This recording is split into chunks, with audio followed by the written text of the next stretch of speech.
Hello बच्चों, आज मैं आप लोगों को क्लास 9th की डीओई की तरफ से ना आपको ये सपोर्ट मटेरियल की बुक मिलती है। तो ये इंग्लिश और हिंदी मीडियम दोनों में आपको मिली हुई है, जिसमें हमने अपना chapter number 3 coordinate geometry English medium से भी और हिंदी मीडियम से भी सेम ही चैप्टर निर्देशांक ज्यामिति स्टार्ट कर रखा।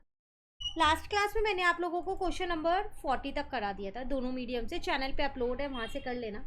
आज हम चलो 41 से करते हैं। तो क्वेश्चन नंबर 41 है आपके पास। In which quadrant x coordinate is negative. कौन से क्वाड्रेंट में जो एक्स की वैल्यू होती है वो नेगेटिव होती है। तो एक तो सेकंड में होती है, सेकंड वाले क्वाड्रेंट में, और एक थर्ड वाले क्वाड्रेंट में होती है ना। तो सेकंड एंड थर्ड इसका आंसर। सेम हिंदी मीडियम में भी यही है। निर्देशांक तल में एक्स का मान किस चतुर्थांश में ऋणात्मक होता है। तो कौन से में एक्स का मान माइनस का होता है। एक तो सेकंड वाले चतुर्थांश में होता है और एक थर्ड वाले चतुर्थांश। ठीक है। फिर 42 में आपसे क्या कह रहे हैं। ग्राफ पेपर पर कार्तीय तल में बिंदुओं, 3 बिंदु दे रखे हैं, को निरूपण करने पर कौन सी आकृति प्राप्त होगी। देखो यहाँ 3 बिंदु दे रखी हैं। जब 3 बिंदु है तो ऑब्वियस सी बात है त्रिभुज ही बनेगा, है ना। और आप बाकी चाहो तो एक बार यहाँ बना के भी देख सकते हो। 0 0 यहाँ पर आ जाएगा जैसे, और 0 और 4 की अगर मैं बात करूँ तो वो यहाँ कहीं होगा, और 4 और 4 यहाँ पर कहीं ले लिया। तो देखो त्रिभुज ही तो बनेगा, और क्या बनेगा। ठीक है। सेम आपके पास इंग्लिश मीडियम में भी यही है। Name the figure formed when we plot the points. 3 points दे रखे हो ना ग्राफ पेपर। अगर एक ग्राफ पेपर पे ये 3 पॉइंट्स को प्लॉट करेंगे तो क्या बनेगा। तो वो बनेगा आपका ट्राइंगल। क्लियर। चलिए नेक्स्ट क्वेश्चन नंबर 43 आपके पास। In which quadrant does the point a with values x is greater than 0 and y is greater than 0 exist. कह रहे एक ए ऐसा पॉइंट है ये जिसमें x की वैल्यू भी 0 से बड़ी है और y की वैल्यू भी 0 से बड़ी है। तो 0 से बड़ी है इसका मतलब वो दोनों वैल्यूज पॉजिटिव है। और दोनों पॉजिटिव कौन से क्वाड्रेंट में होता है। फर्स्ट वाले में होता है ना। सेम हिंदी मीडियम में भी यही है। x जो है वो 0 से बड़ा है और y भी 0 से बड़ा है। ये मान वाली बिंदु ए एक्स वाई किस चतुर्थांश में स्थित होगी। तो अगर भाई x और y का मान 0 से बड़ा है तो मतलब x और y दोनों प्लस के हैं, और जब दोनों प्लस के हैं तो वो पहले चतुर्थांश में होंगे। ठीक है ना। चलिए नेक्स्ट कह रहे हैं।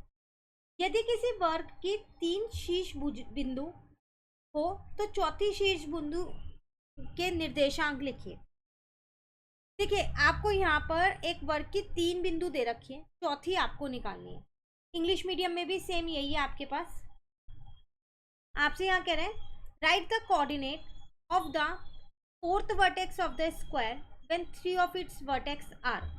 3 वर्टेक्स आपको दे रखे हैं, फोर्थ वाली आपको फाइंड करनी है। कैसे फाइंड करोगे। 0 ले लिया यहाँ, 1 2 3 4, -1 -2 -3 -4 -1 -2 1 2 3 4 5। आप क्या करो इन सबको यहाँ पर पुट कर दो। जैसे 1 और 2 यहाँ आ रहे हैं, 5 और 2 आपके पास यहाँ पर आ रहे हैं, और 5 और -2 आपके पास यहाँ पर आ रहे हैं। उसके बाद इनको क्या करो ज्वाइन कर दो। यहाँ से भी एक स्ट्रेट लाइन खींच लेना और यहाँ से भी एक स्ट्रेट लाइन खींच देना। तो आपके पास ये आ जाएगा 1 और 2 आएगा। अगर आप यहाँ पर निकालोगे ना ये फोर्थ वाला, तो आपके पास 1 और कितना आ जाएगा -2 आएगा। प्रॉपरली स्केल और पेंसिल से एक बार ऐसे बना के देखना तो एक स्क्वायर भी बन जाएगा, और ये फोर्थ वाला जो है ये भी आपका निकल जाएगा। ठीक है। मैंने ये प्रॉपरली नहीं बनाए हैं इसलिए 1 और -2 नहीं आ रहा, बट आप पेंसिल और स्केल से बनाओगे तो ज़रूर आ जाएगा। क्लियर। चलिए नेक्स्ट 45 में कह रहे हैं if abscissa of any point is positive and ordinate is negative then in which quadrant do the point lie. Abscissa मतलब x पॉजिटिव है, ऑर्डिनेट मतलब y नेगेटिव है, तो किस में लाई करेगा। फोर्थ में, क्योंकि फोर्थ में y की वैल्यू नेगेटिव और x की पॉजिटिव होती है। ठीक है ना। सेम हिंदी मीडियम में यदि किसी बिंदु का भुज धनात्मक हो और कोटि ऋणात्मक हो तो वह बिंदु किस चतुर्थांश में होगी। तो चौथे चतुर्थांश में होगी, क्योंकि वहाँ x जो है वो प्लस का होता है, y जो है वो नेगेटिव होता है, माइनस का होता है। ठीक है। तो अगेन आज हमने अपने 41 से 45 तक के क्वेश्चंस कंप्लीट कर लिए। डेली बेसिस पे आपको इसके 5 क्वेश्चंस मिल रहे हैं, तो जल्दी जल्दी करते रहिए। साथ के साथ चैप्टर 1 और चैप्टर 2 और चैप्टर 10 ऑलरेडी चैनल पे अपलोड है, वहाँ से आप उसे भी कवर कर सकते हैं। मिलते हैं नेक्स्ट क्लास में। वीडियो अच्छी लगे लाइक ज़रूर कीजिए, फ्रेंड्स के साथ भी शेयर कीजिए इन वीडियोज़ को। इस चैनल पे सारे सॉल्यूशंस मिलने वाले हैं आपको इस सपोर्ट मटेरियल की बुक, तो जल्दी से चैनल को सब्सक्राइब कर लीजिए अगर अभी तक नहीं किया है। Thank you.